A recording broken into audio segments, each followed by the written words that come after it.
여러분, 부처님의 자비는 우리 모두에게 열려 있습니다. 특히 어르신들께 더 큰 복을 내려주시죠. 자식의 건강, 손주의 앞날 모두 부처님께 맡겨보세요. 72세 김보순, 무료 생필품에 이끌려 찾은 포교원에서 점점 깊은 늪에 빠져듭니다. 자식의 안녕을 빌며 내민 돈은 수천만 원. 그 끝에서 그녀가 마주한 진실은 무엇이었을까요? 엄마, 정신 차리세요. 아들 민수의 목소리가 좁은 거실을 가득 채웠습니다. 보수는 식탁 앞에 앉은 채 고개를 들지 못했습니다. 손에는 은행 통장이 들려 있었고 잔액란에는 23만 원이라는 숫자가 적혀 있었죠. 이게 뭐예요? 지난달까지만 해도 5천만 원이 넘게 있었잖아요? 보수는 입술을 깨물었습니다. 며느리 수진이 아이를 안은 채 멀찍이 서서 이쪽을 바라보고 있었습니다. 그 눈빛에는 실망과 분노가 뒤섞여 있었죠. 포교원이라면서요? 거기서 도대체 뭘 하신 거예요? 스님이 그러시는데 내 앞날에 큰 해군이 있대. 수진이도 내년에 큰 병에 걸릴 수 있다고 하셨어. 보순이 떨리는 목소리로 말했습니다. 민수는 허탈하게 웃었습니다. 그게 말이 돼요? 엄마, 그게 다 사기라고요. 아니야. 스님이신데 거짓말을 하시겠니? 법당도 있고 부처님도 모셔져 있어. 거기 다니시는 분들도 다 좋은 분들이고. 보순의 변명은 점점 작아졌습니다. 민수는 고개를 저으며 소파에 주저앉았습니다. 엄마, 이제 어떡하려고 그래요? 아버지 돌아가시고 남긴 유일한 재산이었는데. 그날 밤 보수는 잠을 이룰 수 없었습니다. 낡은 천장을 응시하며 지난 6개월을 떠올렸습니다. 처음 그 포교원 문을 열었던 날부터 모든 것이 어긋나기 시작했다는 걸 이제야 어렴풋이 깨달았습니다. 6개월 전 봄날이었습니다. 보수는 시장 입구에서 전단지를 받았습니다. 알록달록한 색깔의 종이에는 무료 생필품 나눔, 부처님의 자비를 전하는 진심 포교원이라는 문구가 적혀 있었죠. 쌀 10kg, 식용유, 세제까지 무료라는 말에 솔깃했습니다. 그냥 한번 가볼까? 외로움이 그녀를 부추겼습니다. 남편 철호가 세상을 떠난 지 2년째였습니다.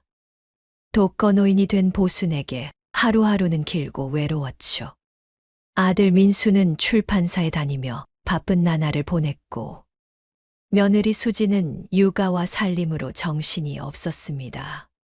그나마 자주 찾아오던 딸 미진도 요즘은 회사 일 때문에 통 얼굴을 비추지 못했습니다. 한 달에 한 번 보기도 어려웠습니다. 보수는 텅 빈 집에서 창밖만 바라보는 시간이 많아졌습니다. 다음 날 아침 9시 보수는 전단지 주소를 찾아갔습니다. 주택가 골목 사이 2층짜리 건물이었습니다. 진심포교원이라는 간판이 걸려 있었고 유리문 너머로는 이미 여러 노인들이 모여 있는 게 보였죠. 어서 오세요. 처음 오셨어요? 30대로 보이는 여자가 환하게 웃으며 다가왔습니다. 검은색 승복 같은 옷을 입고 있었지만 어딘가 어색했습니다. 네. 전단지 보고 왔어요. 어머니, 잘 오셨어요. 오늘 처음이시니까 특별히 쌀 한 포대랑 참기름까지 드릴게요. 이리 앉으세요. 직원은 보순의 팔을 부드럽게 이끌었습니다. 보순은 안내받은 자리에 앉았습니다. 사방벽에는 부처님 그림과 불경이 적힌 액자들이 걸려 있었습니다. 하지만 한쪽 구석에는 생필품들이 산더미처럼 쌓여 있었죠.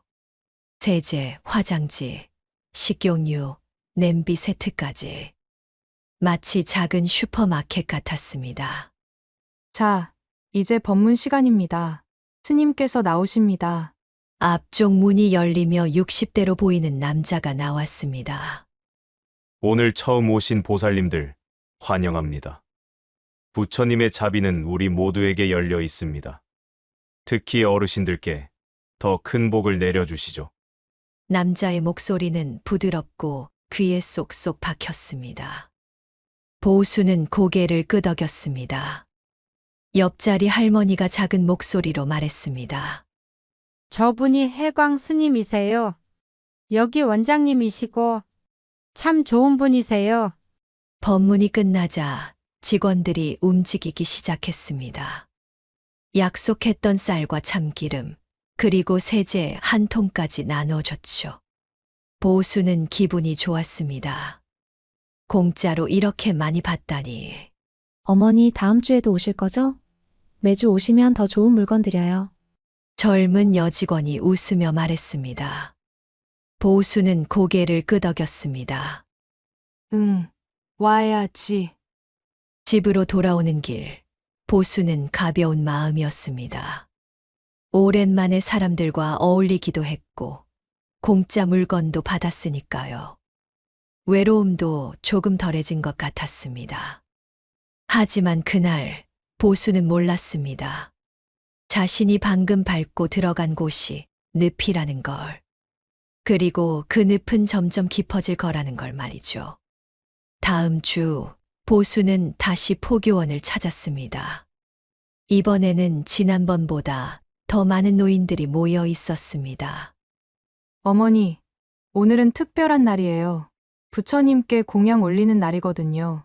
함께 하시면 복 받으실 거예요. 직원이 다가와 말했습니다. 보수는 자리에 앉아 주위를 둘러봤습니다. 모두들 경건한 표정으로 앞을 바라보고 있었죠. 해광이 다시 나타났습니다. 이번에는 손에 염주를 들고 있었습니다. 오늘은 여러분의 가족을 위해 기도하는 시간을 가지겠습니다. 자식의 건강, 손주의 앞날, 모두 부처님께 맡겨보세요. 보수는 가슴이 뭉클했습니다. 민수와 손자 민구 얼굴이 떠올랐죠. 기도라도 해야 할 것 같았습니다. 법문이 끝난 후 또다시 물건 나눔이 시작됐습니다. 이번에는 계란 한 판과 고춧가루였습니다. 보수는 받아들고 기분이 좋았습니다. 하지만 그날부터 이상하게 달라지기 시작했습니다. 어머니, 이 염주 하나 가져가세요. 이거 차고 다니시면 애군을 막아줘요. 딱 10만 원만 내시면 돼요. 직원이 작은 염주 팔찌를 내밀었습니다. 보수는 잠시 망설였습니다. 10만 원이요? 네.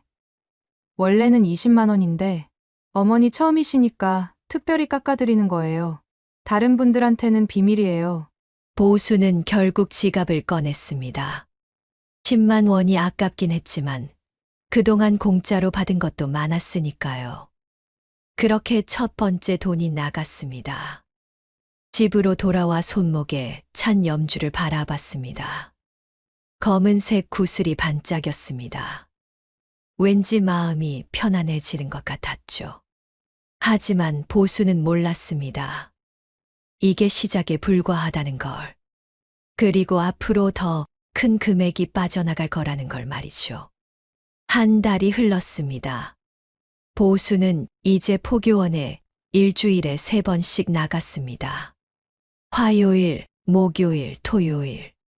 규칙적인 일정이 생기니 삶의 리듬이 생긴 것 같았죠. 무엇보다 그곳 사람들과 이야기 나누는 게 좋았습니다. 보순아, 오늘 뭐 받았어? 옆자리 할머니 정숙이 물었습니다. 70대 초반으로 보이는 정숙은 이미 6개월째 포교원을 다니고 있었죠. 냄비 세트요. 그리고 김 한 박스. 그거 좋네. 나도 지난주에 받았어. 근데 보순아, 탑 이름 새기기는 했어? 탑이요? 응, 저기 법당 옆에 있는 탑. 거기 이름 새기면 온 가족이 복 받는데 나는 벌써 3번이나 했어. 보수는 고개를 갸우뚱했습니다. 탑에 이름을 새긴다는 게 무슨 말인지 잘 이해가 가지 않았죠. 그날 법문이 끝난 후 해광이 보순을 따로 불렀습니다. 보살님, 잠깐 이리 오세요. 보살님 사주 한번 봐드릴게요. 자주요? 네, 부처님께서 제게 특별한 능력을 주셨거든요. 사람의 운명을 볼 수 있어요. 무료니까 걱정 마세요. 보수는 작은 방으로 안내받았습니다. 책상 위에는 사주책과 달력이 놓여 있었죠. 혜광은 보순의 생년월일을 물었습니다. 1953년 3월 12일이요. 혜광은 뭔가를 적더니 고개를 끄덕였습니다. 그러다 갑자기 표정이 굳어졌습니다. 깊은 한숨을 쉬며 미간을 찌푸렸습니다. 이런. 왜요? 뭐가 안 좋아요? 보순의 심장이 철렁 내려앉았습니다. 혜광은 심각한 얼굴로 말했습니다. 보살님, 지금 아드님이 큰 내군에 휩싸여 있어요. 특히 올해 안에 큰 사고나 병이 올 수 있습니다. 그리고 손자도 위험해요. 손자요? 민구가요? 보순의 목소리가 불안해 떨렸습니다. 네, 내년 봄쯤 건강에 큰 문제가 생길 수 있어요. 지금 막아야 해요. 보순의 얼굴이 하얗게 질렸습니다. 민수와 민구 얼굴이 떠올랐죠. 내 자식들이 위험하다고 피가 차갑게 식는 것 같았습니다. 어떻게 하면 돼요? 막을 수 있어요? 혜광은 잠시 망설이는 듯 하더니 말했습니다. 두 가지 방법이 있어요. 하나는 탑에 가족 이름을 새기는 거예요. 그러면 부처님께서 보호해 주시죠. 한 명당 800만 원이에요. 800만 원이요? 보수는 숨을 들이켰습니다. 하지만 혜광은 계속 말을 이었습니다. 그리고 특별 기도를 드려야 해요. 49일 기도인데 이건 1000만 원이에요. 하지만 보살님 형편을 아니까 일단 탑의 이름부터 새기세요. 아드님하고 손자 2명만이라도요. 보수는 머릿속이 복잡했습니다. 1600만 원이라는 돈이 작은 금액은 아니었죠. 하지만 자식과 손주가 위험하다는 말에 가슴이 철렁했습니다. 무슨 일이 생긴다면 어떡하지? 두려움이 그녀를 지배했습니다. 알겠어요. 할게요. 보수는 그날 통장에서 1600만 원을 뽑았습니다. 혜광에게 돈을 건네자 그는 환하게 웃었습니다. 잘하셨어요. 보살님. 이제 안심하세요. 부처님께서 지켜주실 거예요. 하지만 집으로 돌아오는 길, 보수는 불안했습니다. 정말 이게 맞는 걸까? 민수한테 말해야 하나? 하지만 아들은 바쁘니까 걱정만 끼치는 것 같아 입을 다물었습니다. 며칠 후 포교원에서 전화가 왔습니다. 보살님, 탑 이름 새기기는 끝났어요. 그런데 스님께서 또 보시자고 하세요. 급한 일이래요. 보수는 다시 포교원으로 갔습니다. 혜광은 더욱 심각한 표정이었습니다. 보살님, 아드님 사주를 더 자세히 봤는데요. 생각보다 심각해요. 지금 당장 천도제를 올려야 해요. 천도제요? 네. 조상님들의 원혼이 자식에게 영향을 미치고 있어요. 특히 보살님 남편. 돌아가신 지 1년 됐죠. 그분이 저승에서 편치 못해요. 보수는 남편 철호를 떠올렸습니다. 2년 전 심장마비로 갑자기 세상을 떠났죠. 장례는 조촐하게 치렀습니다. 혹시 내가 제대로 못 보낸 건 아닐까? 보수는 죄책감에 시달렸습니다. 천도제는 얼마예요? 기본이 2천만 원이에요. 하지만 보살님 형편 아니까 1,500만 원만 받을게요. 제가 특별히 깎아드리는 거예요. 1,500만 원. 보수는 망설였습니다. 큰 돈이었죠. 하지만 혜광은 계속 압박했습니다. 보살님, 지금 안 하시면 진짜 큰일 나요. 아드님이 올해 안에 큰 사고 당할 수 있어요. 제가 거짓말하는 것 같으면 안 하셔도 돼요. 하지만 나중에 후회하지 마세요. 보수는 결국 고개를 끄덕였습니다. 알겠어요. 할게요. 그날 보수는 은행에서 1,500만 원을 인출했습니다. 통장 잔액은 급격히 줄어들었죠. 하지만 자식을 위한 일이라고 스스로를 달랬습니다. 집으로 돌아와서도 마음이 편치 않았습니다. 이게 정말 맞는 걸까? 의심의 그림자가 드리웠지만 이미 돈을 낸 이상 되돌릴 수 없었습니다. 그날 밤 보수는 혼자 중얼거렸습니다. 철호야, 미안해. 내가 편히 쉬지 못하고 있었구나. 이제 천도제 지내줄게. 그러니 민수 좀 지켜줘. 하지만 천장을 바라보는 보순의 눈에는 불안함이 가득했습니다. 3천만 원이 넘는 돈이 나간 후 보수는 며칠간 포교원에 나가지 않았습니다. 돈이 너무 많이 나간 것 같아 불안했죠. 통장에는 이제 고작 2천만 원 정도밖에 남지 않았습니다. 남편이 남긴 유일한 재산이었는데 괜찮을까? 혹시 내가 속은 건 아닐까? 하지만 그런 생각을 하면 곧 죄책감이 밀려왔습니다. 스님을 의심하다니 부처님을 의심하는 것 같았죠. 그러던 어느 날 며느리 수진이 찾아왔습니다. 민구를 데리고 왔죠. 어머니, 요즘 안색이 안 좋으세요. 어디 아프세요? 아니야, 괜찮아. 민구 보니까 좋네. 보수는 애써 웃었습니다.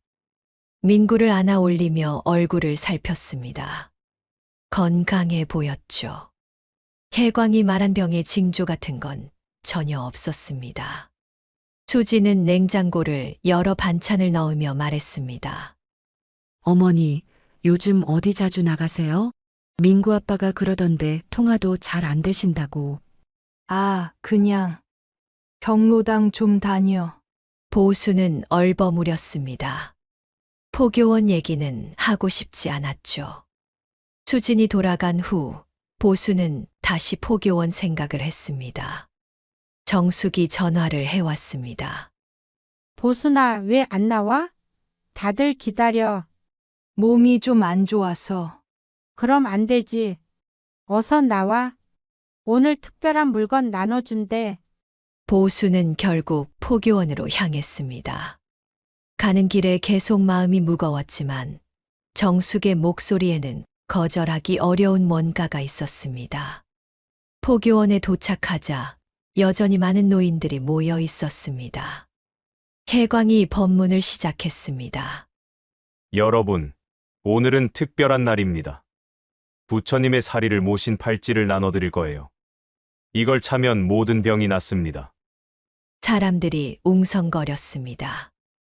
혜광은 손목에 차고 있던 팔찌를 보여줬죠. 붉은 구슬이 달린 팔찌였습니다. 이게 원래 300만 원짜리인데 오늘만 특별히 200만 원에 드립니다. 선착순 10명만이에요. 순식간에 사람들이 몰려들었습니다. 보순도 무의식적으로 앞으로 나갔습니다. 하지만 문득 정신이 들었죠. 잠깐, 이게 뭐지? 주위를 둘러봤습니다. 노인들은 서로 팔찌를 사려고 다투고 있었습니다. 직원들은 능숙하게 돈을 받고 팔찌를 나눠줬죠. 마치 시장 같았습니다. 이게 정말 포교원일까? 보순의 눈에 혼란스러운 빛이 스쳤습니다. 보순은 뒤로 물러났습니다. 갑자기 모든 게 이상하게 느껴졌죠. 법당이라고 하기엔 너무 물건이 많았고 스님이라고 하기엔 혜광의 행동이 영업사원 같았습니다. 법문이 끝난 후 보수는 조용히 포교원을 나왔습니다. 정숙이 뒤쫓아왔습니다. 보순아, 왜 안 사? 이렇게 좋은 기회 흔치 않은데.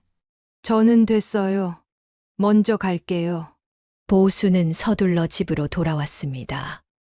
집에 도착해서도 마음이 어지러웠죠. 책상 서랍을 열었습니다. 통장을 꺼내 잔액을 확인했습니다. 내가 뭘 한 거지? 보수는 그동안의 일들을 떠올렸습니다. 염주 10만 원, 탑이름 새기기 1600만 원, 천도제 1500만 원.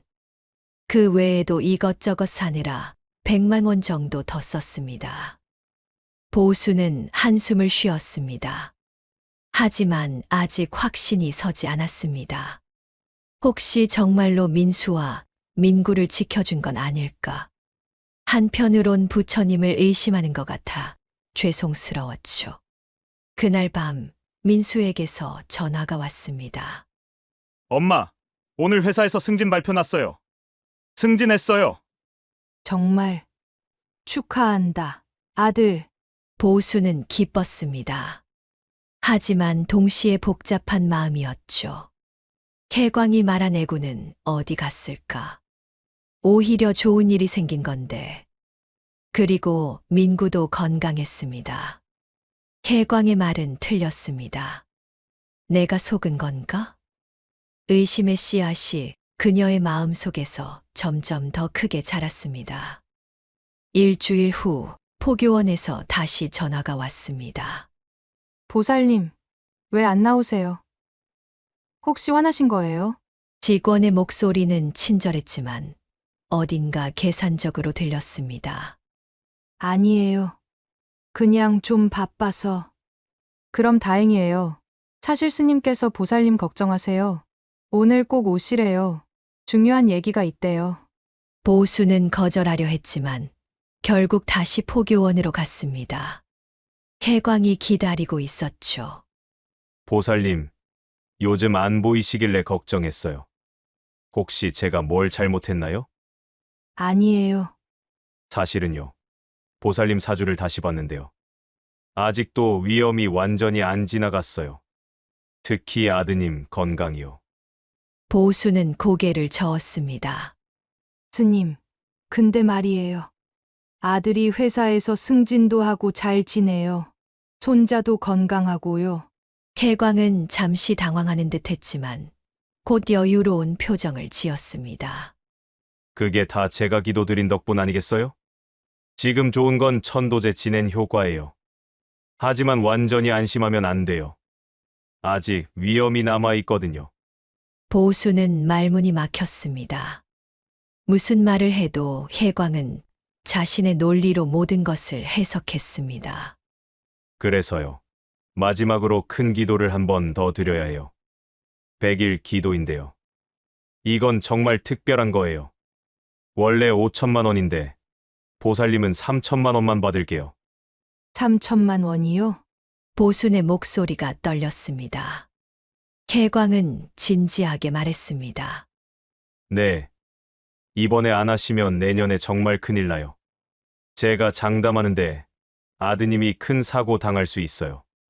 보수는 고개를 저었습니다. 스님, 저 돈이 별로 없어요. 혜광의 표정이 약간 굳어졌습니다. 하지만 곧 다시 부드러운 미소를 지었죠. 저를 못 믿으십니까?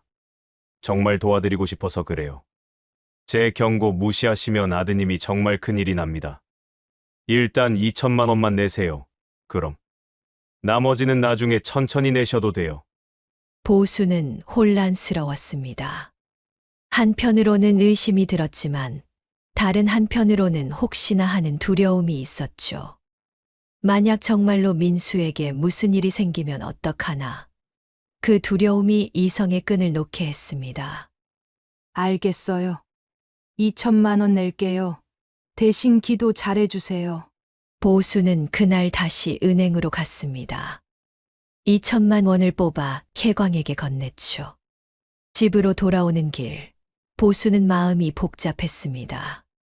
아들이 잘 되길 바라는 마음과 무언가 잘못하고 있는 게 아닌가라는 마음이 충돌이 일었죠. 그날 밤 수진에게서 전화가 왔습니다. 어머니, 혹시 요즘 어디 돈 쓰시는 데 있으세요? 민수 오빠가 걱정하던데요. 아니야, 괜찮아. 걱정 마. 가족 계좌로 연결해 놓아서 민수도 내역을 볼 수 있었죠. 보수는 거짓말을 했습니다. 며느리에게 포교원 얘기를 할 수 없었죠. 어머니, 혹시 힘든 일 있으면 말씀하세요. 저희가 도와드릴게요. 알았어. 고맙다. 전화를 끊고 보수는 한숨을 쉬었습니다. 자식들에게 걱정 끼치기 싫었지만 상황은 점점 더 복잡해지고 있었습니다. 며칠 후 정숙에게서 전화가 왔습니다. 보순아, 나 큰일 났어. 왜요? 무슨 일이에요? 포교원에서 돈 더 내래. 근데 나 더 이상 없어. 딸한테 말했더니 난리가 났어. 사기 같다고 하더라고. 보수는 가슴이 철렁했습니다. 자기라고요? 응, 딸이 경찰서에 신고하겠대. 나보고 거기 다시는 가지 말래. 보순아, 너도 조심해. 그 사람들 뭔가 이상해.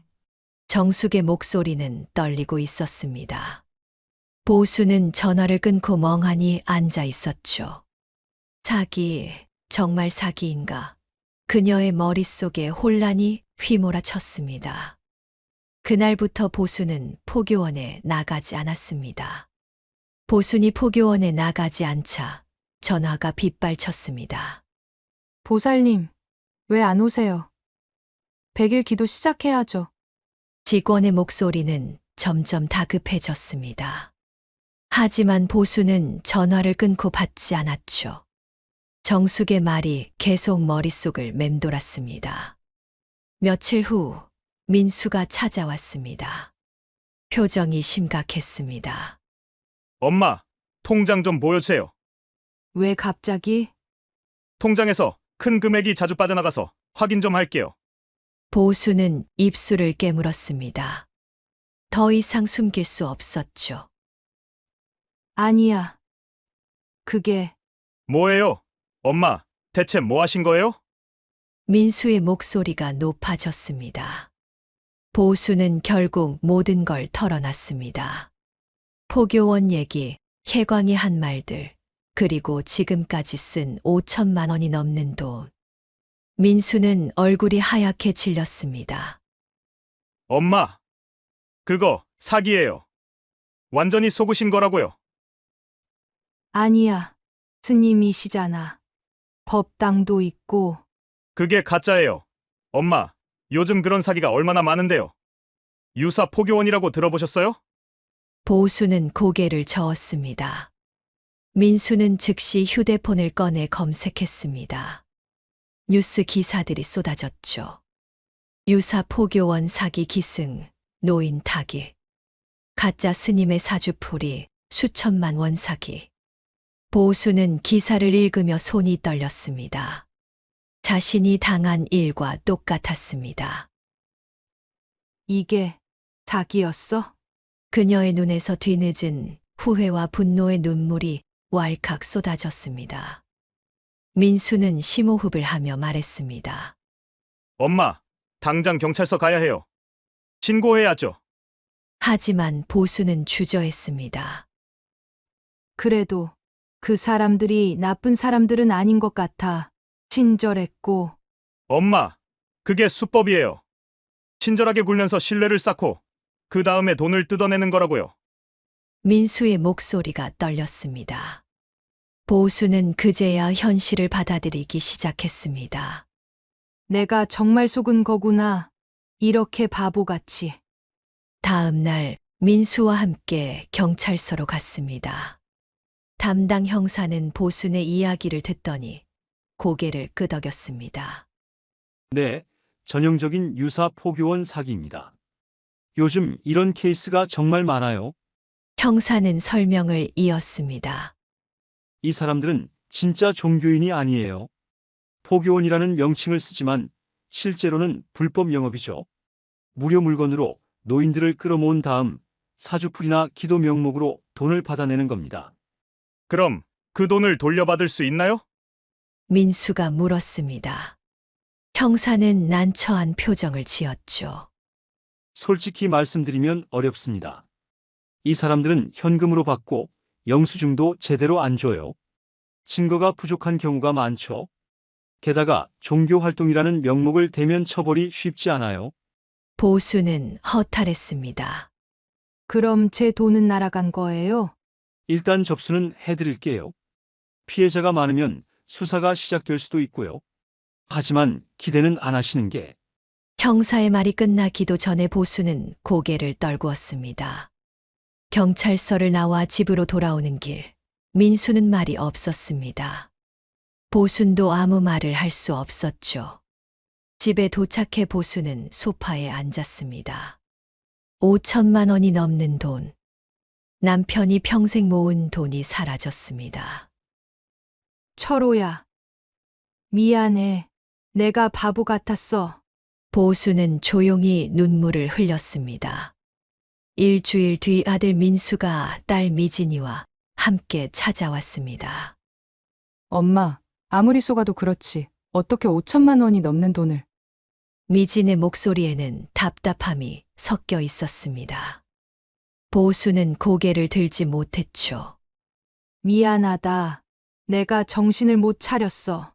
민수는 옆에서 통장을 보며 한숨을 쉬었습니다. 엄마, 이걸로 얼마나 버티실 건데요? 생활비도 필요하고 병원비도 나가는데. 보수는 아무 말도 할 수 없었습니다. 자식들 앞에서 한없이 작아졌죠. 미진이 말했습니다. 그 포교원은 이제 절대 가시면 안 돼요. 알겠죠? 응. 안 가. 보수는 고개를 끄덕였습니다. 하지만 마음 한구석엔 여전히 미련이 남아 있었습니다. 개광의 말이 진짜일 수도 있지 않을까. 혹시 정말로 민수와 지은이를 지켜준 건 아닐까. 하지만 그런 생각은 곧 죄책감으로 바뀌었습니다. 자식들에게 이렇게 큰 실망을 안겨주다니. 민수가 떠나며 말했습니다. 엄마, 앞으로 큰돈 쓰실 일 있으시면 저한테 먼저 상의하세요. 알겠죠? 알았어. 하지만 민수의 목소리에는 신뢰가 사라져 있었습니다. 보수는 그게 더 마음 아팠죠. 며칠 후 정숙에게서 전화가 왔습니다. 보순아, 나 경찰서 갔다 왔어. 신고했어. 그래. 어떻게 됐어? 경찰이 수사한대. 근데 시간이 걸릴 거래. 그리고 돈 돌려받기는 어렵대. 보수는 한숨을 쉬었습니다. 나도 신고했어. 근데 기대는 안 해. 우리가 바보였지 뭐. 그 사람들한테 완전히 놀아난 거야. 정숙의 목소리에는 자괴감이 묻어났습니다. 그날 밤 보수는 잠을 이룰 수 없었습니다. 남편의 사진을 바라보며 중얼거렸습니다. 철호야, 내가 당신 돈을 이렇게 날렸어. 평생 고생해서 모은 돈을. 미안해. 하지만 사진 속 남편은 웃고만 있었습니다. 다음 날 아침 포교원에서 또 전화가 왔습니다. 이번에는 혜광이 직접 전화했습니다. 보살님, 요즘 왜 이러세요? 100일기도 시작해야 하는데 연락이 안 되네요. 보수는 용기를 내어 말했습니다. 스님, 저 이제 안 갈 거예요. 왜요? 무슨 일 있어요? 저 돈이 너무 많이 나갔어요. 그리고 아들이 사기라고 하더라고요. 혜광의 목소리가 차갑게 변했습니다. 사기요. 보살님, 제가 언제 사기 쳤어요? 다 보살님 가족을 위해서 한 일인데요. 은혜를 원수로 갚으시네요. 아니에요. 그게 아니라 지금 경찰에 신고하셨죠? 괜한 일 만드시네요. 부처님한테 벌 받을 겁니다. 혜광은 일방적으로 전화를 끊었습니다. 보수는 손이 떨렸습니다. 부처님한테 벌 받을 거라는 말. 혜광의 협박은 보순의 마음을 흔들었습니다. 하지만 동시에 화도 났습니다. 지금까지 자신을 속인 사람이 오히려 협박하다니. 보수는 그날 포교원 전화번호를 차단했습니다. 한 달이 흘렀습니다. 보수는 포교원과 완전히 연을 끊었습니다. 정숙도 더 이상 거기 가지 않았죠. 두 사람은 이따금 전화로 서로를 위로했습니다. 우리가 너무 순진했지. 그래도 이제 정신 차렸잖아. 어느 날 민수가 찾아왔습니다. 표정이 조금 밝아져 있었습니다. 엄마, 좋은 소식 있어요. 뭔데? 경찰이 그 포교원 압수수색 들어갔대요. 피해자가 엄마 말고도 30명이 넘는데요. 총 피해액이 10억 원이 넘는다고 하네요. 보수는 놀랐습니다. 그래? 그럼 잡힌 거야? 아직은 수사 중이래요. 하지만 처벌은 받을 거래요. 보수는 복잡한 마음이었습니다. 한편으로는 후련했지만 다른 한편으로는 여전히 허탈했죠. 돈은 돌아오지 않을 테니까요. 민수가 조심스럽게 말했습니다. 엄마, 제가 매달 30만 원씩 드릴게요. 생활비 보태 쓰세요. 아니야, 됐어. 너희도 힘들잖아. 괜찮아요. 제가 승진도 했고요. 엄마가 속은 건 제 잘못도 있어요. 제가 더 자주 찾아뵙고 신경 썼어야 했는데. 민수의 목소리가 떨렸습니다. 보수는 아들의 손을 잡았습니다. 아니야. 내 잘못이야. 내가 왜 잘못이니? 엄마 외로우셨죠? 그래서 포교원에 자주 가신 거잖아요. 보수는 고개를 끄덕였습니다. 그렇습니다. 외로움. 그게 시작이었죠. 앞으로 제가 일주일에 한 번씩은 올게요. 수진이도 그러기로 했어요. 보수는 눈물이 났습니다. 고맙다, 아들. 며칠 후 수진이가 민구를 데리고 찾아왔습니다. 어머니, 저희랑 같이 노인복지관 가보실래요? 거기 프로그램도 여러 가지 있고 좋대요. 노인복지관? 네, 무료로 운동도 하고 사람들도 만날 수 있어요. 포교원보다 훨씬 좋아요. 보수는 잠시 망설였지만 고개를 끄덕였습니다. 그래. 한번 가볼까? 다음 주 수진과 함께 노인복지관에 갔습니다. 깨끗하고 밝은 시설이었죠.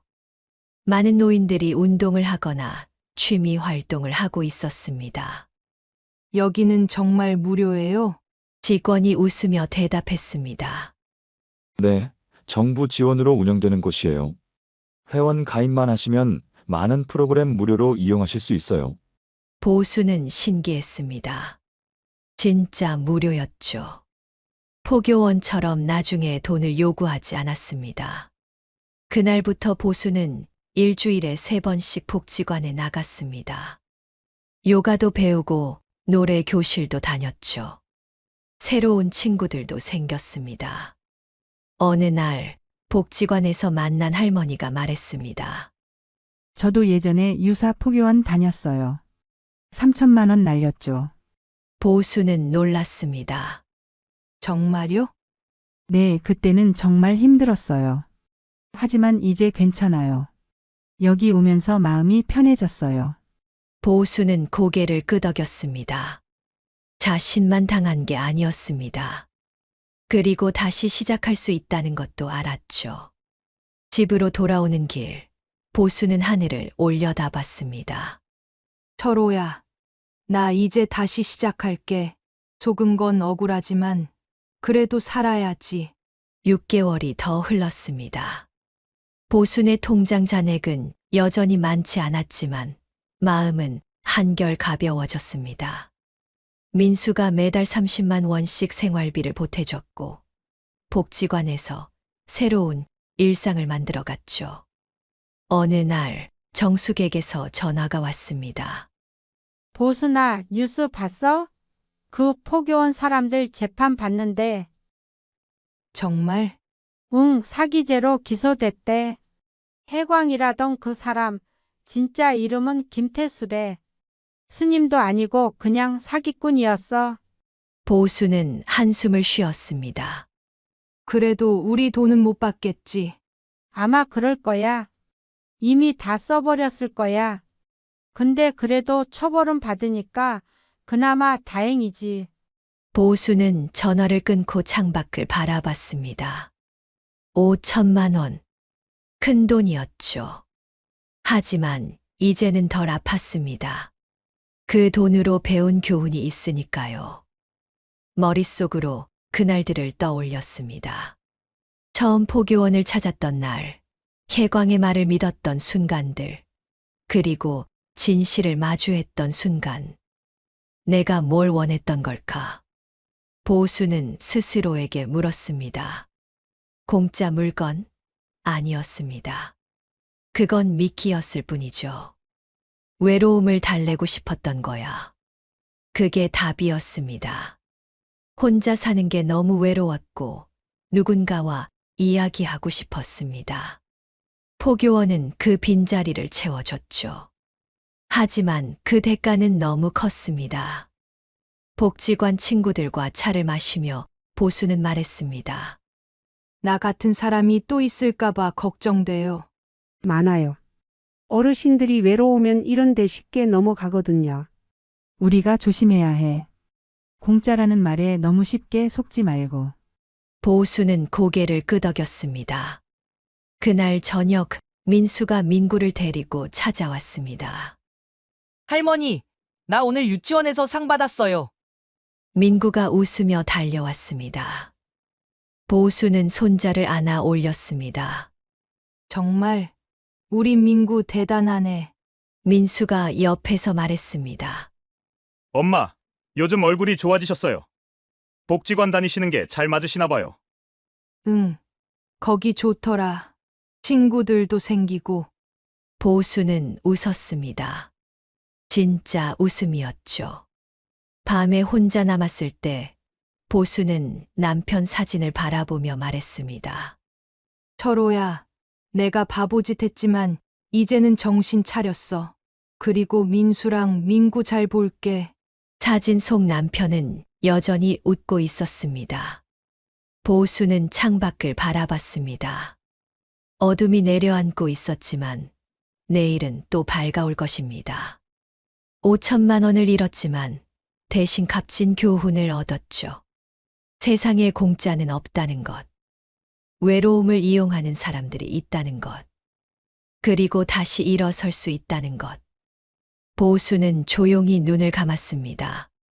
내일 또 복지관에 가야겠다고 생각하며. 삶은 계속되니까요. 여러분, 오늘 이야기 어떠셨나요? 믿음이라는 숭고한 가치가 어떻게 오용될 수 있는지 보여줍니다.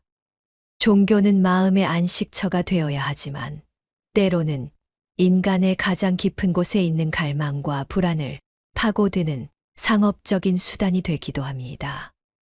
이 이야기가 종교의 본질적인 의미를 되새기고 진정한 위안과 구원이 어디에서 오는지를 성찰하는 계기가 되기를 바랍니다. 맹목적인 믿음이 아닌 지혜로운 분별력으로 삶의 가치를 찾아가는 것. 그것이야말로 우리가 추구해야 할 진정한 깨달음일 것입니다. 구독과 좋아요는 제게 큰 힘이 됩니다. TV가 왜 안 나와? 당신이 또 뭘 만진 거야? 저는 안 만졌어요. 거짓말하지 마. 당신 아니면 누가 만져? 도장만 찍으면 되잖아. 왜 이렇게 사람을 힘들게 만들어? 순자는 벽에 등을 붙인 채 남편을 바라봤습니다. 저 사람이 정말 내가 사랑했던 사람이 맞을까? 혼인신고 6개월 후 남편이 돌변했습니다. 대체 어디서부터 잘못된 걸까요? 삶은 원치 않는 방향으로 흘러갈 때가 참 많아. 이 사람을 처음 만난 3년 전 그 봄날로 돌아가 보겠습니다. 3년 전 4월이었습니다. 순자가 태수를 처음 만난 건 복지관 노래교실에서였습니다. 남편을 떠나보낸 지 3년째 되던 해였죠. 아들 둘은 각자 결혼해서 분당과 일산에 살았고 순자는 혼자 화곡동 아파트를 지키고 있었습니다. 외로움이라는 게 이렇게 무서운 줄 몰랐습니다. 아침에 눈을 뜨면 옆자리가 텅 비어 있었고 아무리 소리를 내도 대답해 주는 사람이 없었습니다. 밤에는 TV만 켜놓고 잠들었습니다.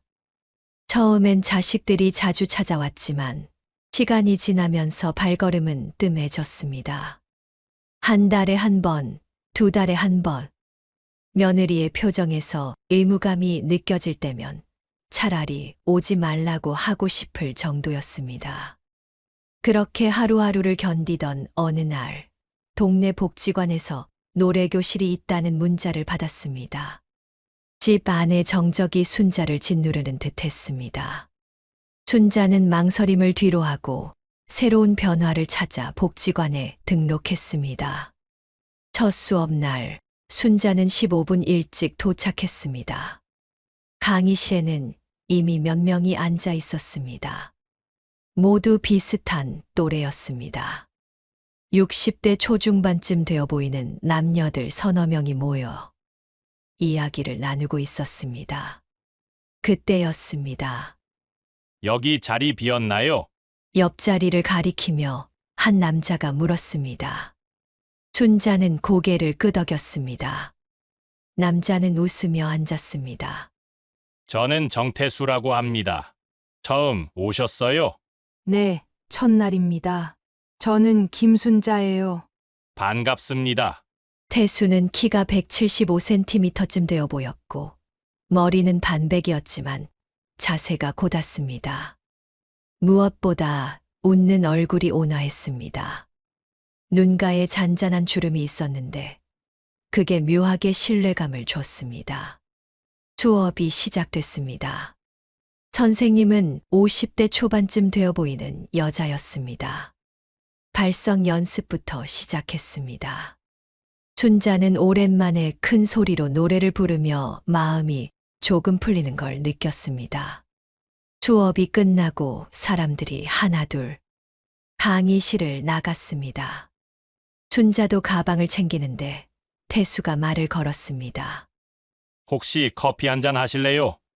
복지관 앞에 괜찮은 카페가 있던데요. 순자는 잠시 망설였습니다. 낯선 남자와 커피를 마신다는 게 어색했습니다. 하지만 집에 가봤자 텅 빈 거실이 기다리고 있을 뿐이었습니다. 그러죠. 두 사람은 복지관 앞 카페로 갔습니다. 순자 씨는 어디 사세요? 화곡동입니다. 여기서 10분 거리예요. 오, 저도 화곡동입니다. 그렇게 가벼운 이야기로 시작했습니다. 동네 이야기, 날씨 이야기, 복지관 프로그램 이야기. 어색함이 조금씩 풀렸습니다. 1시간쯤 지났을 때 태수가 조심스럽게 물었습니다. 가족은 어떻게 되세요? 아들 둘 있습니다. 다 결혼해서 분가했고요. 남편은 3년 전에 세상을 떠났습니다. 순자의 목소리가 낮아졌습니다. 태수는 고개를 끄덕였습니다. 저도 비슷합니다. 아내를 5년 전에 보냈습니다. 암이었어요. 딸 하나 있는데 미국에 삽니다. 1년에 한 번 올까 말까 해요. 목소리에 쓸쓸함이 묻어났습니다. 순자는 태수의 눈을 보았습니다. 그 눈에서 자신과 같은 외로움이 보였습니다. 힘드시겠어요? 처음 1년은 정말 지옥이었습니다. 집에 들어가면 아내가 없다는 게 실감이 안 났어요. 항상 밥을 차려놓고 기다렸었는데 두 사람은 잠시 침묵했습니다. 서로의 아픔을 이해하는 침묵이었습니다. 그날 이후 두 사람은 노래교실에서 자주 마주쳤습니다. 수업이 끝나면 자연스럽게 커피를 마셨고 이야기는 점점 깊어졌습니다. 한 달쯤 지났을 때 태수가 등산을 가자고 제안했습니다. 이번 주말에 북한산 어때요? 날씨도 좋다던데요. 순자는 망설였습니다. 커피 마시는 것과 등산은 달랐으니까요. 하지만 거절할 이유도 없었습니다. 좋습니다. 토요일 아침 9시 두 사람은 북한산 입구에서 만났습니다. 태수는 등산복을 단정하게 차려입고 있었습니다. 순자도 오랜만에 꺼낸 등산복을 입었습니다. 등산로를 오르기 시작했습니다. 태수는 앞서거니 뒤서거니 하며 순자의 보폭에 맞춰 걸었습니다. 가파른 길에서는 손을 내밀어 주었습니다. 조심하세요. 여기 돌이 미끄럽습니다. 손을 잡는 순간 순자의 가슴이 두근거렸습니다. 오랜만에 느껴보는 감정이었습니다. 태수의 손은 따뜻했습니다. 정상에 오르자 서울 시내가 한눈에 보였습니다. 태수가 준비해온 김밥을 꺼냈습니다. 아침에 제가 직접 쌌습니다. 맛은 보장 못하지만요. 순자는 김밥을 한 입 빼어 물었습니다. 생각보다 맛있었습니다. 맛있네요. 하도 혼자 살다 보니 요리도 배웠습니다. 두 사람은 김밥을 나눠 먹으며 이야기를 나눴습니다. 과거 이야기, 현재 이야기, 미래 이야기. 태수는 자신을 전직 공무원이라고 소개했습니다. 구청 세무과에서 30년을 근무하다 명예퇴직했고, 지금은 연금으로 생활한다고 했습니다. 연금이 얼마나 나오세요? 순자가 조심스럽게 물었습니다. 한 달에 280만 원 정도요. 혼자 살기엔 넉넉해요. 순자는 안심했습니다. 최소한 경제적으로 문제가 없는 사람이라는 뜻이었으니까요. 그날 하산길에 태수가 물었습니다.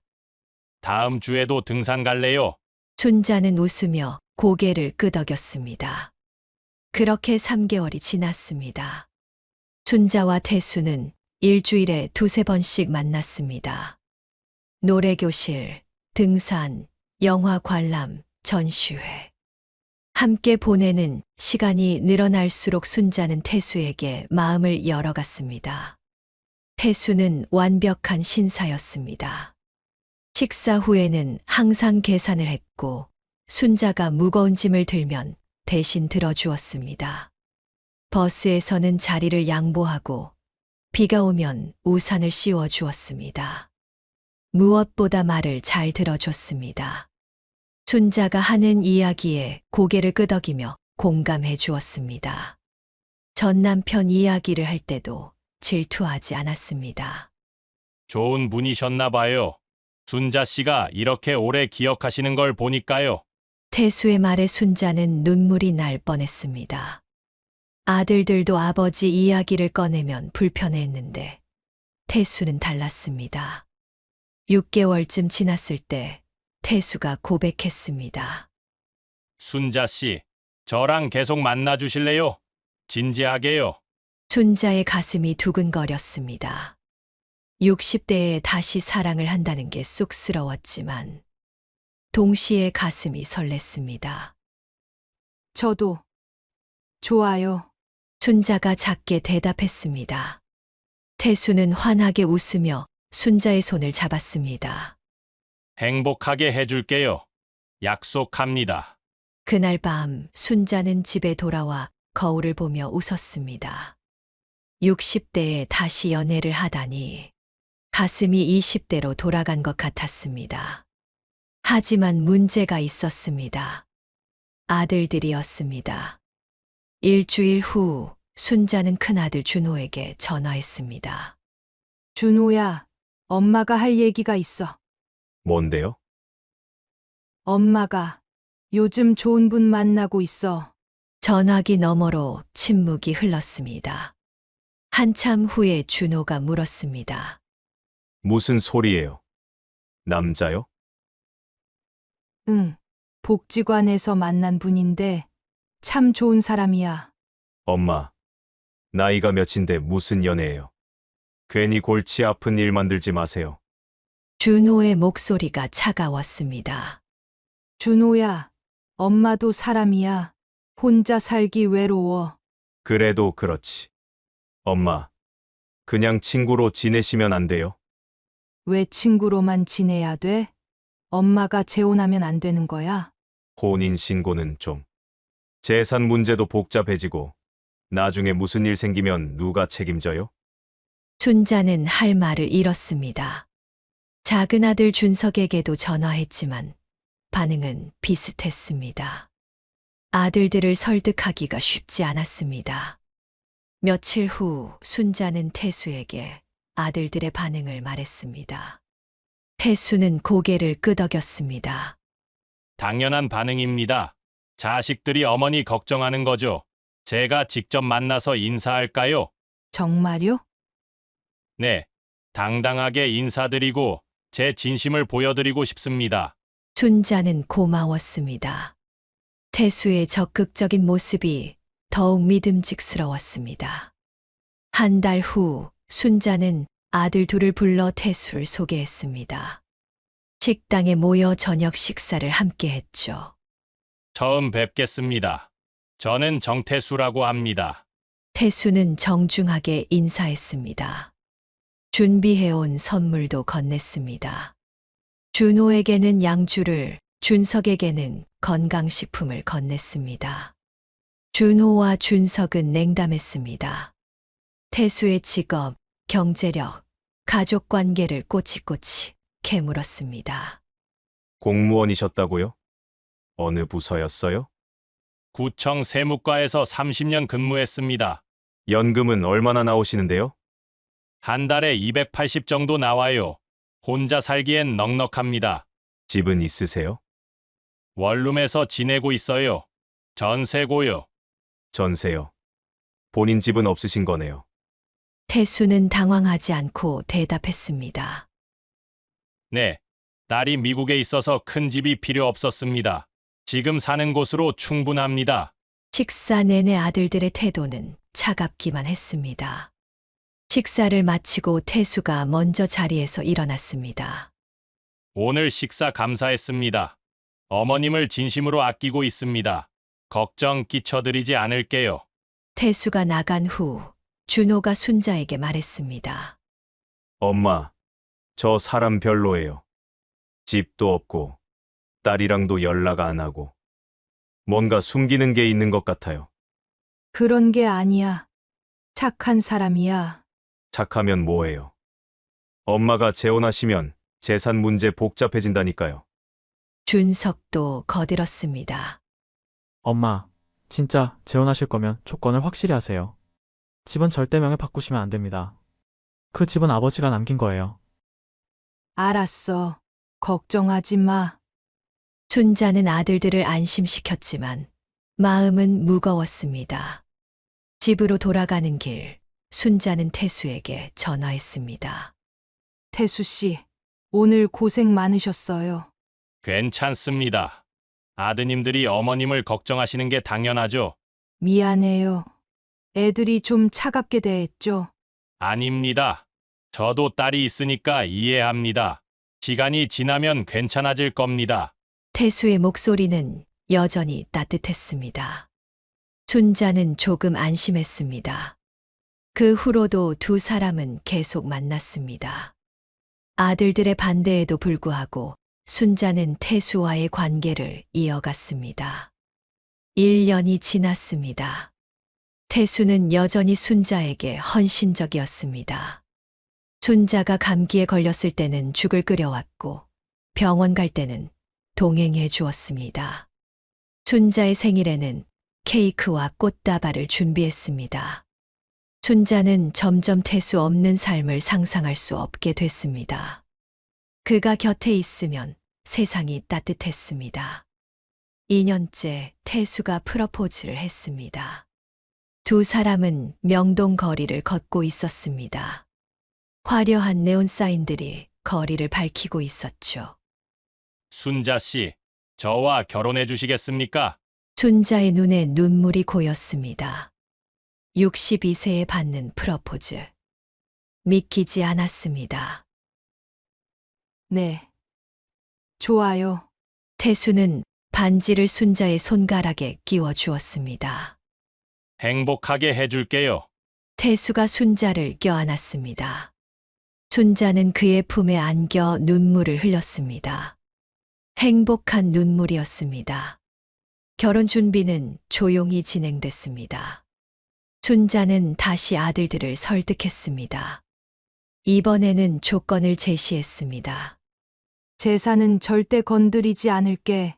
집도 명예 안 바꿀게. 그냥 동반자로 살 거야. 준호는 여전히 불만이었지만 더 이상 반대하지는 않았습니다. 알겠어요, 엄마. 대신 혼인신고 전에 재산 관계는 확실히 정리하세요. 나중에 문제 생기면 엄마가 힘들어요.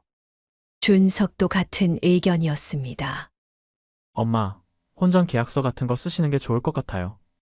요즘은 다들 그렇게 한대요. 하지만 순자는 거부했습니다. 그건 태수 씨한테 실례야. 우리 서로 믿는데 무슨 계약서를 써? 결국 계약서 없이 혼인신고를 하기로 했습니다. 태수도 순자의 말에 고개를 끄덕였습니다. 저는 순자 씨만 있으면 됩니다. 재산은 신경 안 씁니다. 제 연금으로 충분히 살 수 있으니까요. 그 말을 믿었습니다. 3년 가까이 함께하면서 태수는 단 한 번도 돈 이야기를 꺼내지 않았으니까요. 혼인신고는 3년째 되던 해 3월에 했습니다. 구청에 가서 서류를 제출하고 점심을 먹었습니다. 특별한 결혼식은 없었습니다. 두 사람 모두 재혼이었고 나이도 있었으니까요. 이제 우리 진짜 부부네요. 태수가 웃으며 말했습니다.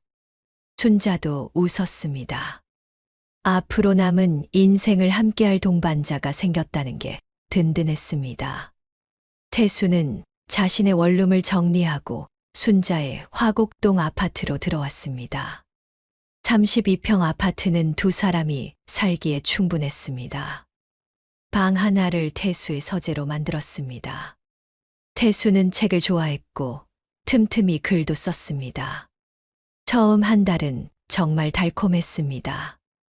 아침 7시 태수가 먼저 일어나 커피를 내렸습니다. 커피 향에 잠에서 깬 순자는 부엌으로 나갔습니다. 잘 잤어요? 태수가 웃으며 커피를 건넸습니다. 두 사람은 함께 아침을 먹고 한강 공원으로 산책을 갔습니다. 손을 잡고 걷는 게 자연스러웠습니다. 저녁에는 함께 저녁을 만들어 먹었습니다. 태수는 요리를 제법 잘했습니다.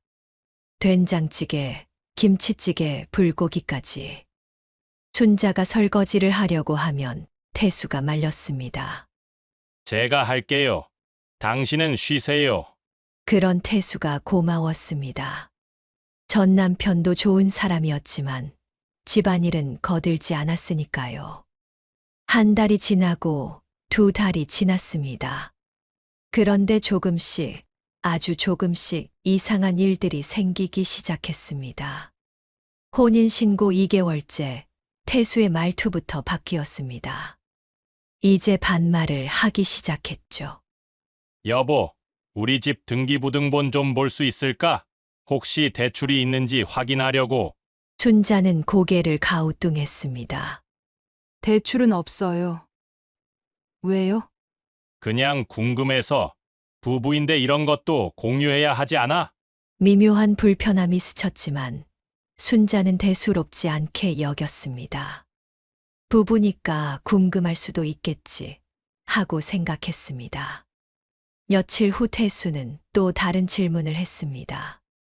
여기 집값이 요즘 얼마나 되지? 10억쯤 되나? 네, 그 정도 할 거예요. 태수는 고개를 끄덕이며 핸드폰으로 뭔가를 검색했습니다. 부동산 시세를 찾아보는 것 같았습니다. 순자는 왠지 모를 불안감이 들었지만 물어보지 않았습니다. 어느 날 태수는 순자에게 통장을 보여달라고 했습니다. 당신 생활비가 얼마나 드는지 알아야 내가 보탤 수 있잖아. 순자는 망설였습니다. 통장에는 전 남편의 사망보험금, 일부인 5천만 원과 국민연금이 들어오고 있었습니다. 괜찮아요. 제가 알아서 할게요. 순자가 거절하자 태수의 표정이 굳었습니다. 눈빛이 차가워졌습니다. 하지만 곧 다시 웃었습니다. 그래, 뭐, 당신이 알아서 해. 목소리에 가시가 돋쳐 있었습니다. 순자는 가슴이 답답했습니다. 그리고 며칠 뒤 태수가 말했습니다. 생활비 카드 좀 잠깐 쓸게. 장 좀 봐야 하는데 현금이 없네. 순자는 별 생각 없이 카드를 건넸습니다. 태수는 그날 저녁 돌려줬지만 그 일 이후 카드 비밀번호를 이미 알게 된 상태였습니다. 어느 날 밤 태수는 늦게까지 방에서 전화 통화를 했습니다. 목소리가 작아서 내용은 들리지 않았지만 분위기가 심상치 않았습니다. 순자는 방문 앞에 서서 귀를 기울였습니다. 아니, 아직이야. 좀 더 시간이 필요해.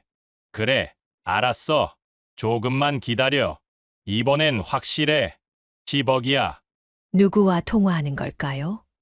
순자는 물어보고 싶었지만 참았습니다. 몇 주가 흐르고 태수의 태도가 더 차가워졌습니다. 저녁 식사 중이었습니다. 순자가 반찬을 덜어주려고 하자 태수가 젓가락을 탁 내려놓았습니다. 오늘 반찬이 왜 이래? 맨날 반찬이 왜 똑같아? 오늘 장을 못 봐서 그래요. 내일은 다른 거 할게요. 내일. 내일은 무슨 내일이야? 지금 당장 나가서 사와. 밖에 비 오는데 비 오는 게 무슨 상관이야? 나가서 사오라고. 태수가 소리를 질렀습니다. 순자는 놀라서 움찔했습니다. 태수는 그 모습을 보더니 비웃었습니다. 겁먹었어? 순자는 우산을 들고 밖으로 나갔습니다. 빗속에서 마트까지 걸어가는 동안 눈물이 섞여 흘러내렸습니다. 시간이 더 지나고 태수는 집안일을 하나도 돕지 않았습니다. 설거지도, 청소도, 빨래도. 순자가 부탁해도 못 들은 척 했습니다. 설거지 좀 부탁해도 될까요? 순자가 조심스럽게 물었습니다. 내가 왜 해야 되지? 이 집이 내 집도 아닌데. 냉소적인 말투였습니다. 순자는 울컥했지만 참았습니다. 한 달이 지나고 드디어 폭탄이 터졌습니다. 순자가 부엌에서 설거지를 하고 있을 때였습니다. 거실에서 태수의 목소리가 들렸습니다. 순자야, 이리 좀 와봐. 할 얘기가 있어. 순자는 앞치마를 벗으며 거실로 나갔습니다. 소파에 앉은 태수의 표정이 굳어 있었습니다. 테이블 위에는 서류 몇 장이 놓여 있었습니다. 뭔데요? 순자가 물었습니다. 태수는 서류를 순자 쪽으로 밀었습니다. 집 명의 이전 서류야. 우리 이제 부부인데 상관없지 않아? 다른 부부들도 보면 집 명의는 남편으로 해두는 경우가 많아. 순자의 심장이 쿵 내려앉았습니다. 서류 맨 위에는 순자의 이름과 주소가 인쇄되어 있었습니다. 화곡동 아파트. 전 남편이 남긴 유일한 유산이었습니다. 이건 좀 생각을 해봐야 할 것 같아요. 순자가 조심스럽게 말했습니다. 태수의 얼굴이 일그러졌습니다. 생각을 해. 우리가 남이야? 부부잖아. 부부는 모든 걸 함께하는 거야. 목소리가 점점 커졌습니다. 순자는 처음 보는 태수의 모습에 당황했습니다. 그래도 이건 전 남편이 남긴 거라서요. 애들한테도 할 말이 있어야 하고. 애들이 뭔데? 우리 부부 일에 자식들이 왜 나와? 태수가 벌떡 일어났습니다. 순자는 본능적으로 한 발짝 물러섰습니다. 공기가 무거웠습니다. 태수 씨, 진정하세요. 우리 차근차근 이야기해요. 차근차근? 뭘 차근차근 해? 도장 하나만 찍으면 되는 거잖아. 태수의 목소리가 아파트 전체에 울려 퍼졌습니다. 그날 밤 태수는 순자와 말을 하지 않았습니다. 침대에 등을 돌리고 누워서 코를 골았습니다. 순자는 잠을 이룰 수 없었습니다. 머릿속이 복잡했습니다. 혹시 내가 오해한 걸까?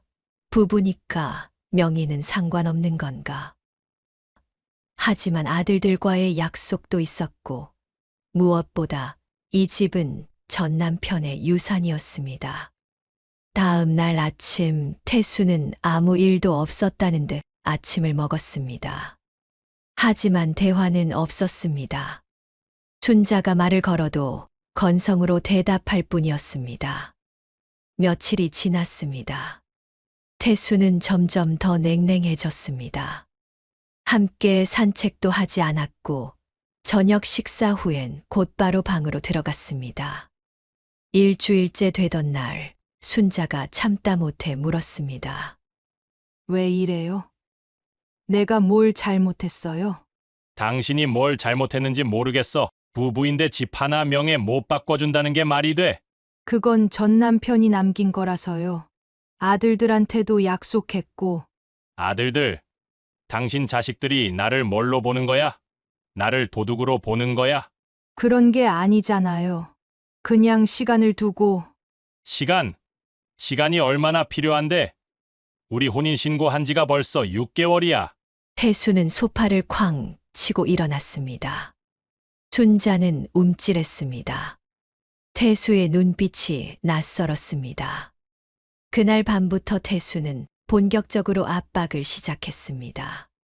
아침에 일어나면 서류를 테이블에 놓아뒀고 밤에는 똑같은 말을 반복했습니다. 명의 이전 서류에 도장만 찍으면 돼. 간단한 거야. 왜 이렇게 사람을 힘들게 만들어? 순자는 버텼습니다.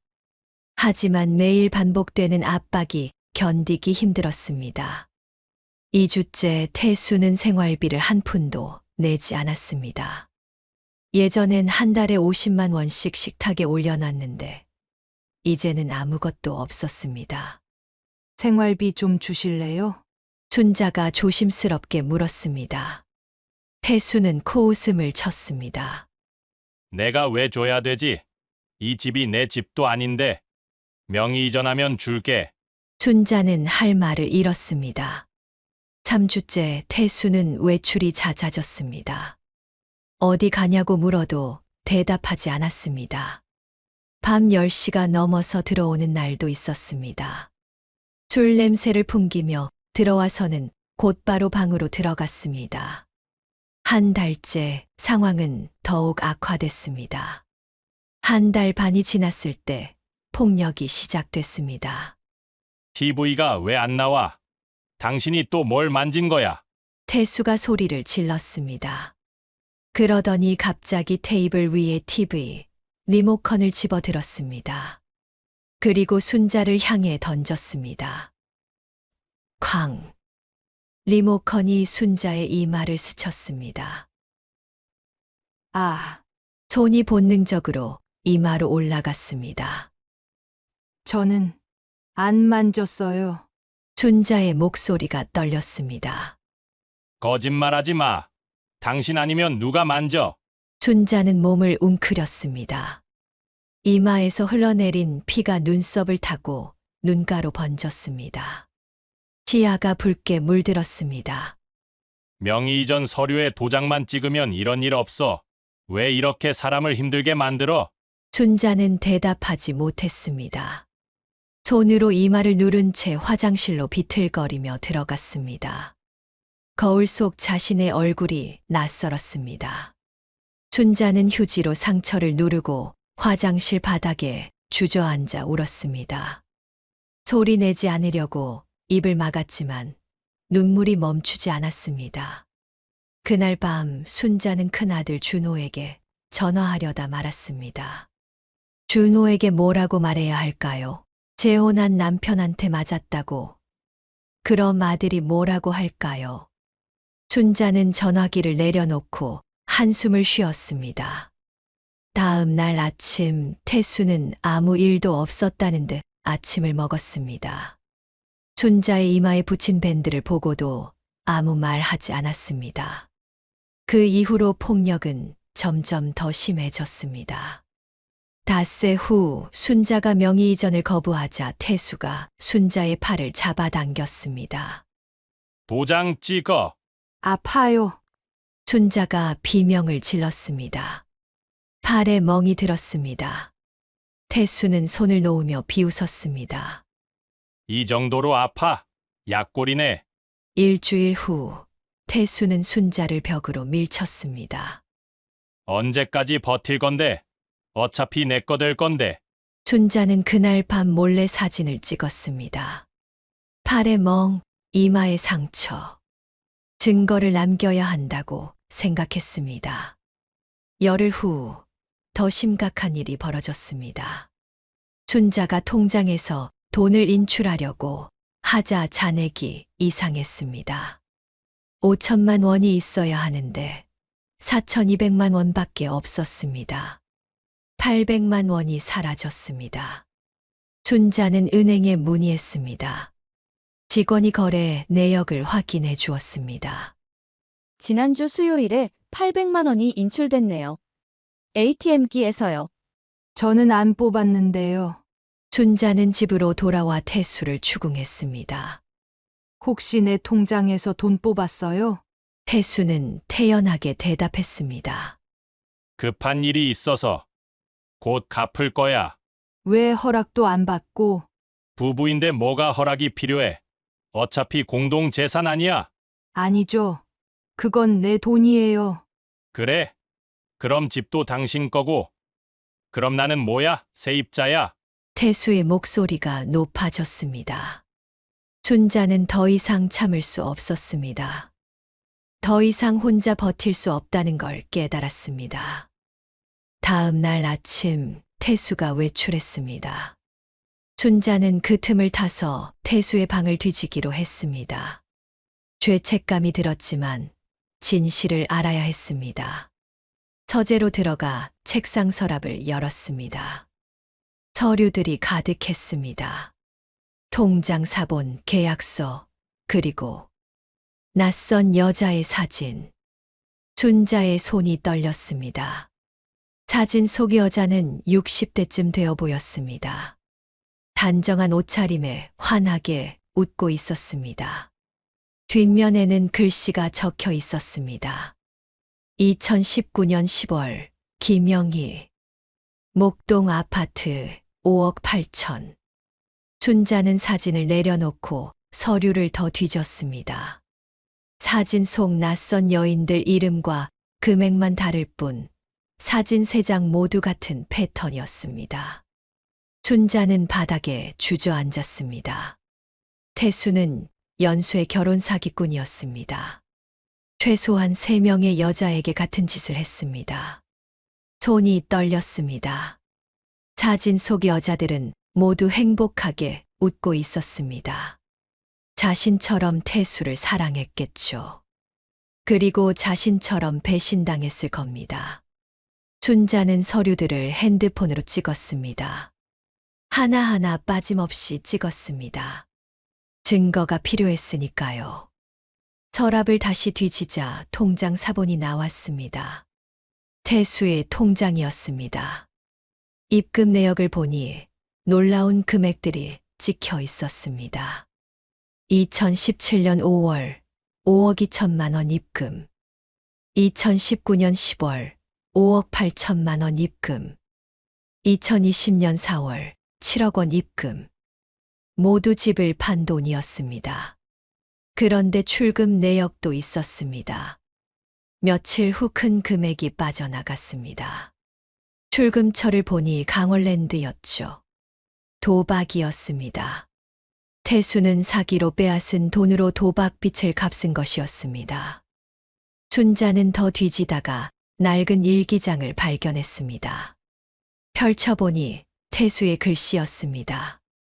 2016년 박순희를 만났다. 복지관 노래교실 60대 과부 은평구 아파트 소유 괜찮은 타깃이다. 3년 계획으로 접근한다. 2019년 김영희와 혼인신고 완료.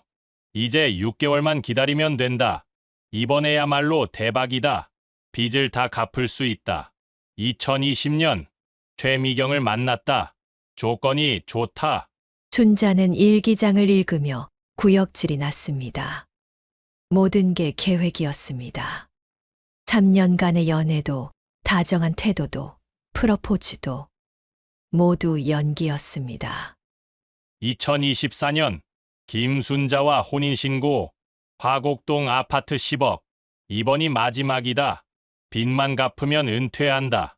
춘자는 일기장을 핸드폰으로 찍었습니다. 춘자는 모든 서류를 사진으로 찍고 서랍을 정리했습니다. 태수가 눈치채면 안 됐습니다.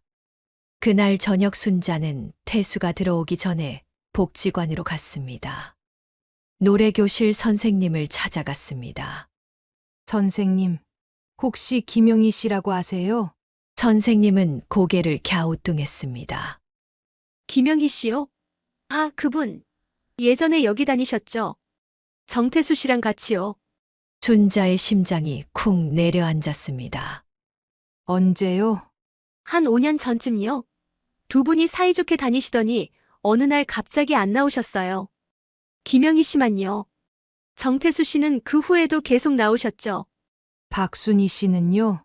아, 박순희 씨도 아시네요? 그분도 정태수 씨랑 같이 다니셨어요. 김영희 씨보다 더 전에요. 한 7년 전쯤. 순자는 모든 게 확실해졌습니다. 집으로 돌아와서 순자는 곧바로 검색을 시작했습니다. 놀랍게도 기사가 나왔습니다. 60대 여성 재혼 사기 피해 호소. 3년 연애 끝에 결혼했으나 진명이 이전 후 남편 잠적. 순자는 숨이 막혔습니다. 최미경은 결국 집을 뺏겼습니다. 그리고 태수는 도망갔습니다.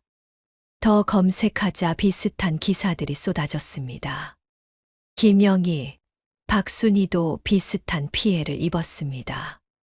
모두 60대 과부였고 모두 재산이 있었습니다. 그리고 모두 혼인신고 후 6개월에서 1년 사이에 집을 뺏겼습니다. 패턴이 똑같았습니다. 순자는 그날 밤 잠을 이루지 못했습니다. 태수가 옆에서 코를 골고 있었지만 이제는 무섭기만 했습니다. 저 사람이 언제 또 폭력을 휘두를지 몰랐습니다. 다음 날 아침 순자는 가까운 경찰서를 찾아갔습니다. 신고하고 싶습니다. 순자가 떨리는 목소리로 말했습니다. 경찰관이 고개를 끄덕였습니다. 무슨 일이세요? 순자는 태수의 사진과 어제 찍어둔 서류들을 보여줬습니다. 경찰관은 서류를 훑어보더니 고개를 저었습니다. 할머니, 이거 결혼 사기로 보기 어려운데요. 부부 사이 갈등 아닙니까? 아닙니다. 이 사람이 다른 여자들한테도 똑같이 했습니다. 순자가 김영희, 박순희, 최미경의 자료를 보여줬습니다. 경찰관은 진지하게 서류를 보더니 고개를 끄덕였습니다. 일단 조사는 해볼 수 있는데 증거가 약합니다. 혼인신고를 한 부부니까 명의이전 요구 자체가 범죄는 아니거든요. 실제로 명의이전이 됐거나 재산 피해가 발생했어야 처벌이 가능한데. 그런 명의이전을 당하기 전에는 아무것도 못하는 겁니까? 네, 안타깝지만 그렇습니다. 다만 가정폭력은 신고할 수 있습니다. 상처 사진 있으세요? 순자는 핸드폰을 꺼내 이마와 팔의 상처 사진을 보여줬습니다. 경찰관이 고개를 끄덕였습니다. 이건 가정폭력으로 신고 가능합니다. 접수하시겠습니까? 네. 순자는 가정폭력 신고서를 작성했습니다. 일단 남편분을 조사해 보겠습니다. 그리고 선생님은 이혼 소송을 준비하세요. 집 명의이전은 절대 하지 마시고요. 그리고 통장 비밀번호도 바로 바꾸세요. 네, 알겠습니다. 순자는 경찰서를 나서며 조금 안심했습니다. 최소한 누군가에게 도움을 청했으니까요. 경찰서를 나와 순자는 동네 법률상담소를 찾아갔습니다. 변호사는 40대 초반쯤 되어 보이는 여자였습니다. 순자의 이야기를 듣더니 고개를 끄덕였습니다. 전형적인 결혼 사기입니다. 다만 입증이 어렵습니다. 혼인신고를 한 부부니까 재산 분할 청구권도 생기거든요. 그럼 집을 뺏길 수도 있다는 얘기입니까? 명의이전을 하지 않으셨으니 괜찮습니다. 다만 이혼 소송 과정에서 재산 분할을 요구할 수 있습니다. 얼마나요? 그 사람 재산을 가져가지 못할 겁니다. 증거만 확보하면 이길 수 있어요. 하지만 가정폭력과 결혼 사기 정황도 있으니까 재산 분할을 인정하지 않을 가능성도 큽니다. 순자는 한숨을 쉬었습니다. 이혼 소송은 얼마나 걸려요? 빠르면 6개월, 길면 1년 정도 걸릴 겁니다. 그동안 같이 살아야 합니까? 분리 거주를 추천합니다. 집에서 나가시거나 남편을 내보내시거나. 가정폭력이 있으니까 접근금지 명령도 신청할 수 있습니다. 순자는 메모를 했습니다. 변호사가 말을 이었습니다. 다른 피해자들을 찾아보세요. 김영희, 박순희, 최미경 씨. 함께 고소하면 승소 확률이 훨씬 높아집니다. 패턴 범죄라는 게 입증되면 재산 분할 청구도 기각될 가능성이 큽니다. 어떻게 찾습니까? 기사에 나온 분들이니까 기자를 통해 연락처를 알아낼 수 있을 겁니다. 제가 도와드릴게요. 고맙습니다. 순자는 처음으로 희망을 느꼈습니다. 집으로 돌아오는 길, 순자는 큰아들 준호에게 전화했습니다. 준호야, 엄마 좀 도와줘. 왜요? 엄마, 무슨 일세요? 순자는 모든 걸 털어놨습니다. 태수의 폭력 명의 이전 요구, 그리고 다른 피해자들의 존재까지. 준호는 충격을 받은 듯 한동안 말이 없었습니다. 엄마, 왜 진작 말씀하시지 않으셨어요? 미안해. 엄마가 창피했어. 지금 어디세요? 제가 바로 갈게요. 아니야, 괜찮아. 경찰서랑 변호사 상담 다 받았어. 이제 이혼할 거야. 잘하셨어요. 그 짐승 같은 놈이 감히. 엄마, 저 가만히 못 있어요. 제가 가서 그 놈을. 준호의 목소리가 떨렸습니다. 화가 난 듯했습니다. 그날 저녁 준호와 준석이 함께 집으로 왔습니다. 태수가 나가 있을 때였습니다. 아들들은 순자의 상처를 보고 분노했습니다. 이 자식이 감히 엄마한테. 준호가 주먹을 쥐었습니다. 괜찮아. 엄마가 알아서 할게. 엄마, 오늘 저희랑 같이 가세요. 여기 있으면 위험합니다. 하지만 순자는 고개를 저었습니다. 아니야. 엄마가 도망가면 안 돼. 여기서 버텨야 해. 그날 밤 태수가 집에 돌아왔을 때 아들들은 이미 떠난 후였습니다. 태수는 순자를 보더니 비웃었습니다. 자식들 불렀어. 그래서 뭐가 달라져? 순자는 대답하지 않았습니다. 태수는 방으로 들어가며 중얼거렸습니다. 어차피 넌 날 떠날 수 없어. 순자는 주먹을 꽉 쥐었습니다. 이제 더 이상 참지 않을 겁니다. 3일 후 변호사의 도움으로 순자는 최미경의 연락처를 알아냈습니다. 떨리는 손으로 전화를 걸었습니다. 여보세요? 저는 김순자라고 합니다. 정태수 씨의 부인입니다. 전화기 너머로 숨소리가 들렸습니다. 한참 후에 최미경이 말했습니다. 그 사람, 아직도 그러고 있군요.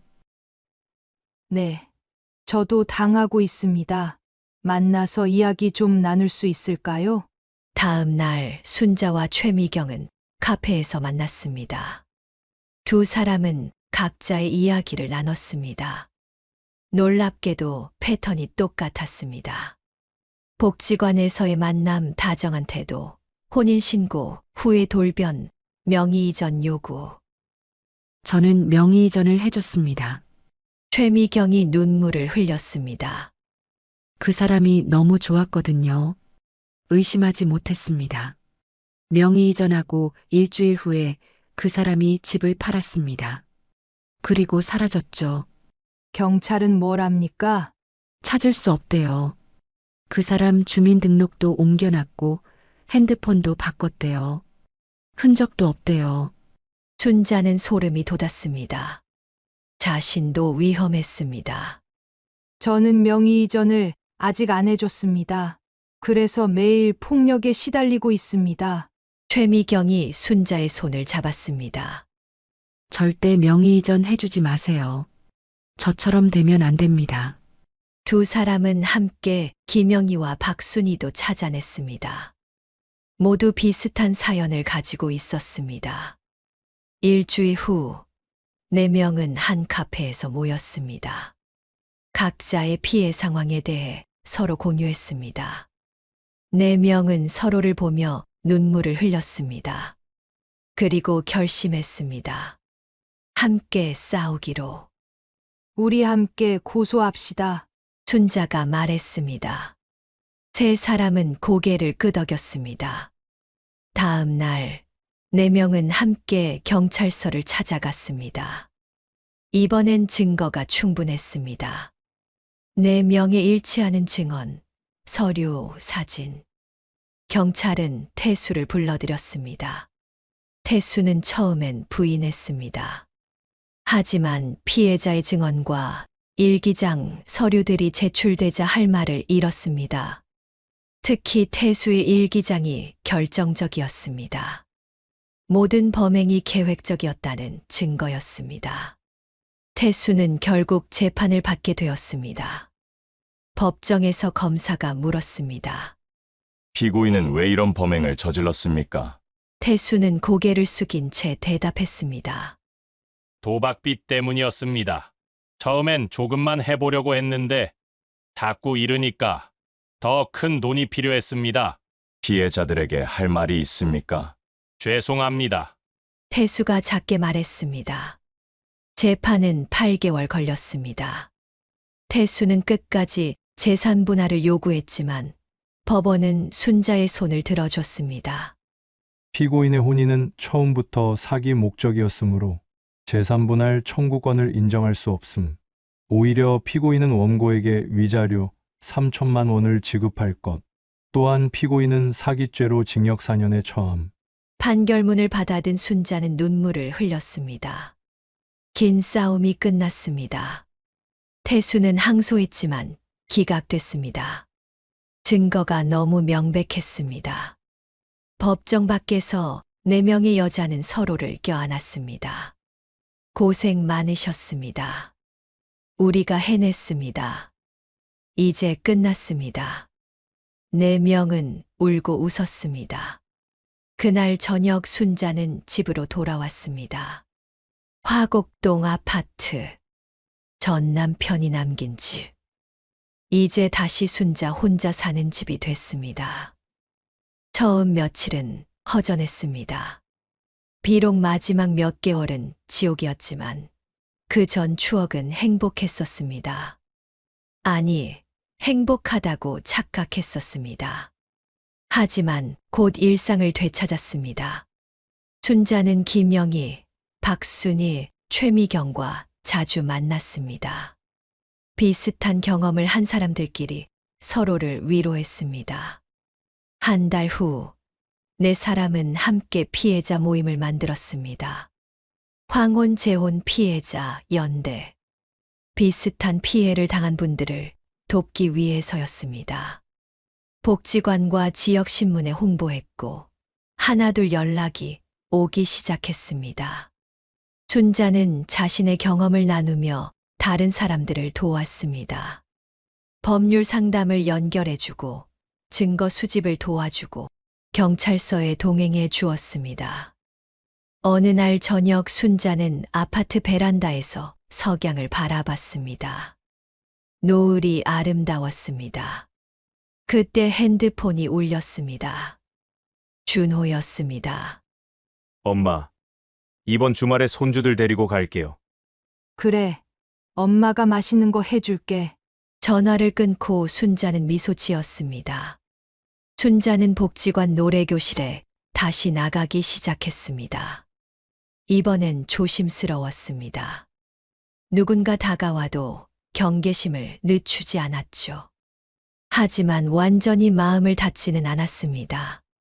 사람을 믿되 경계는 지키는 법을 배웠으니까요. 저녁에 집에 돌아와 혼자 밥을 먹었습니다. TV를 켜고 뉴스를 봤습니다. 황혼이혼, 재혼 사기 특집이었습니다. 순자는 고개를 끄덕였습니다. 자신만 당한 게 아니었습니다. 많은 사람들이 비슷한 일을 겪고 있었습니다.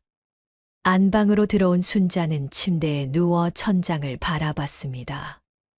태수를 처음 만났던 순간이 떠올랐습니다. 그때로 돌아간다면 어떻게 할까요? 아마 또 만났을 것 같았습니다. 외로움은 어쩔 수 없으니까요. 하지만 조금 더 조심했을 겁니다. 혼인신고 전에 재산 보호 조치를 했을 것이고 아들들의 말에 귀 기울였을 겁니다. 순자는 눈을 감았습니다. 내일은 또 다른 하루가 시작될 것이었습니다. 이제는 혼자가 아니라는 확신 속에 진정한 평화를 찾았습니다. 오늘 이야기 어떠셨나요?